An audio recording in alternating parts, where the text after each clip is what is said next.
בוזגלו עם הטבעת הכדור, והנגיחה פנימה! 1-0 למכבי תל אביב. ליאור ז'אן. ז'אן הכובש. הבלם של מכבי תל אביב עושה את הדרך לחלק הקדמי.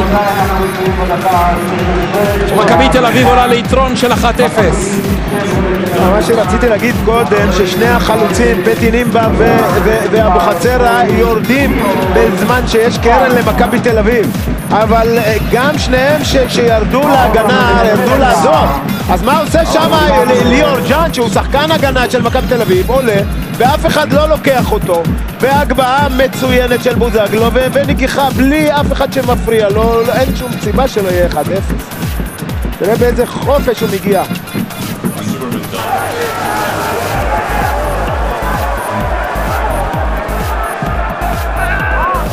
הנה הכדור הקרן, והנגיחה! שער! איליה יבוריאן! 2-1! מהפך תוצרת איליה!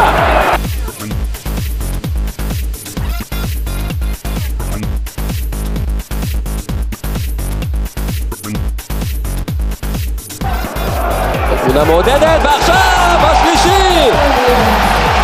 ליאור ז'אן, השחקן שהכי מגיע לו לכבוש במחצית הזו, כובש 3-1, שוב כדור קרן.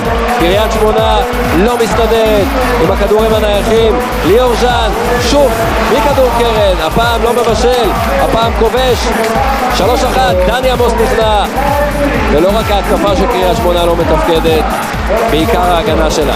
תראה, קודם זה היה יבוריאן ועכשיו זה ליאור ז'אן. איזה הפקרות, גוטיירס שומר עליו, הולך איתו, עוזב אותו, ליאור ז'אן מקבל את הכדור, אף אחד לא מפריע לו. גם מסודי, גם קמנן,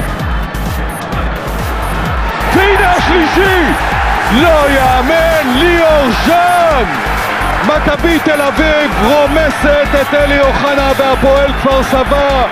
ליאור ז'אן מגיע אל כדור הקרן הזה, כדור הפקר בטבור הרחבה של הפועל כפר סבא. בום, ללויט אין שום סיכוי. מכבי תל אביב 3, כפר סבא 0.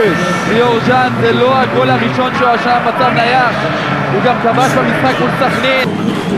דן רומן לוקח את כדור הקרן הזה מצד שמאל, כאשר 5 שחקנים של מכבי ברחבה של סכנין, והכדור הזה ברשת. 1-0 מכבי תל אביב. ליאור ז'אן, האיש שעושה את התנועה מצוינת, מגיע אל הכדור הזה, הוא מנתב אותו עם הראש פנימה. איזו פתיחה נהדרת של מכבי תל אביב. רומן עם כדור הקרן, ז'אן עם הזינוק ועם הנגיחה המצוינת. מכבי תל אביב 1, סכנין 0. בדרך כלל הקרנות של מכבי הם לקצר, קמנן מגיח לקצר ומסיט את הכדור לכיוון השער. הפעם אנחנו רואים פה קרן לרחוק, ז'אן היה שם, שמירה לקויה של סכנין, ו1-0 מכבי תל אביב.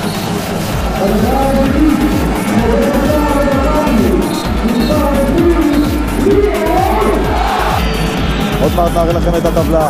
הנה הגבהה, הנה הנגיחה, והנה השער! 1-0 למכבי תל אביב.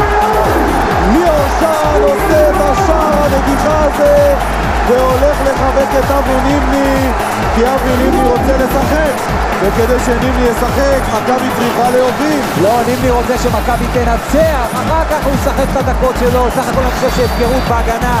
ליאור ז'אן מקבל את הכדור. רובין סרסור עוזב שם את ליאור ז'אן, אוהד כהן, אני חושב יכל לזנק לכדור הזה. יש בזה משהו, אבל נגיחה גדולה, קודם כל נגיחה גדולה של ליאור ז'אן למקום הנכון. תראה, הוא הוריד את הכדור לפינה הקרובה.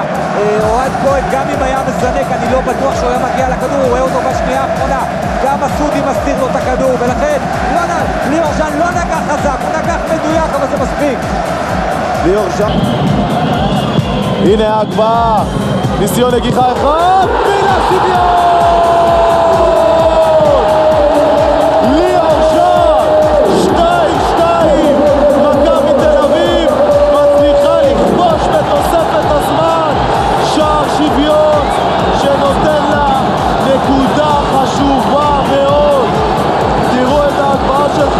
אלימלך הוא לא יכול לצאת, וז'אן, הכדור יותר פוגע בו מאשר הוא בועט, אבל מה זה משנה? מה שחשוב זה הכדור ברשת של אלימלך, וזה 2-2.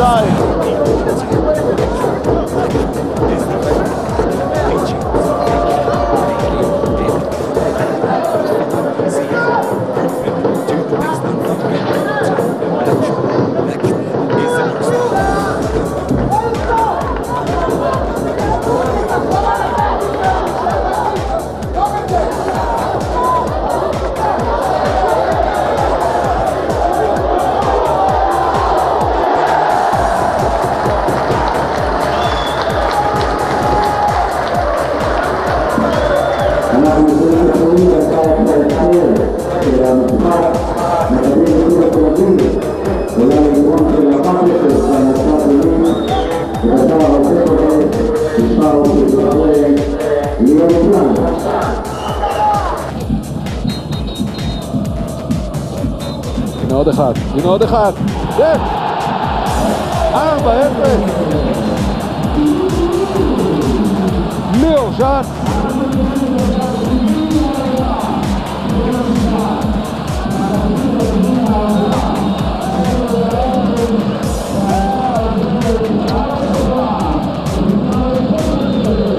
ליאור ז'אן קם מהספסל וכובש את השער הרביעי הראשון שלו אי פעם בליגה, ושוב אותו סיפור, כדור גובה לצד הרחוק של הרחבה, כל השחקנים של בני יהודה עם העיניים על הכדור לא סופרים את ז'אן, והפעם יש גם לעניין החלק בשער הזה.